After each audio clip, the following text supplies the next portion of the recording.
சரிங்க. கடன் ஏன் ஏற்படுது? ஜாதகப்படி எடுத்துக்கிட்டிங்கன்னா, பேசிக்கா சொல்லக்கூடிய விஷயம் 6 ருண, ரோக, சத்ரு, ஸ்தானாதிபதி பலம் பெற்றால் கடன் ஏற்படுது. ராகு தசையில கடன் வருது.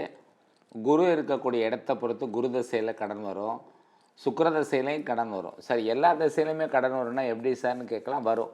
ஆனால் அந்த கடனில் பார்த்தீங்கன்னா, உண்மையை சொல்லணும்னா பேசிக்கா 10 பேர் கடன் வாங்கினவங்க வந்தாங்கன்னா 5 பேர் தான் அடிப்படையாக கடன் தேவைன்னு வாங்கியிருப்பாங்க. மிச்சம் 5 பேர் அவங்களுடைய படோடபமான வாழ்க்கை, அதாவது என்ன சொல்கிறதுன்னா லக்ஸரியான வாழ்க்கைக்காக தான் கடன் வாங்கியிருப்பாங்க.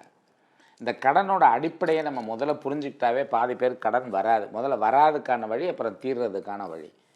அடிப்படை என்னன்னு சொல்லி பார்த்தீங்கன்னா, யாரோ ஒருத்தர் வீடு வாங்கிடுவாங்க. அவங்கள பார்த்து இவரும் வீடு வாங்கணும்னு சொல்லிட்டு 10 லட்ச ரூபா கொடுத்துட்டு 60 லட்ச ரூபாய்க்கு வீடு வாங்குவார்.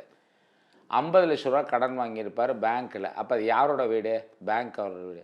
இதையும் பலமுறை சொல்லியிருக்கோம். ஒரு கார் வாங்கணும்னு ஆசைப்படுறாங்க. கார் தேவையான்னு பார்க்கணும், எவ்வளோ யூஸ் பண்ண போகிறோன்னு பார்க்கணும், அதுக்கான டிப்ரிஷியேஷன் என்னன்னு பார்க்கணும். நீங்கள் கார் வச்சுக்கிறதுனா நான் குறையே சொல்ல.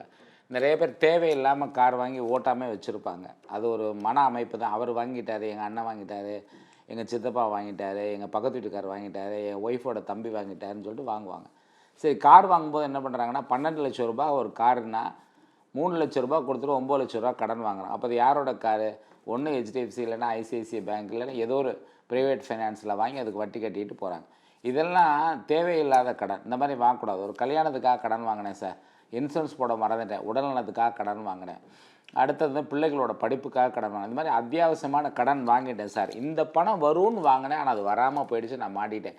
எங்கள் அப்பா தருவார்னு வாங்கினேன், எங்கள் மாமா தருவார்னு வாங்கினேன், எங்கள் மாமியார் தருவாங்கன்னு வாங்கினேன், ஆனால் அது என்னால் தீர்க்க முடியலை அப்படிங்கிறவங்களுக்கு வழிமுறை எல்லாமே சாஸ்திரத்தில் இருக்கிறது. கடன் தீர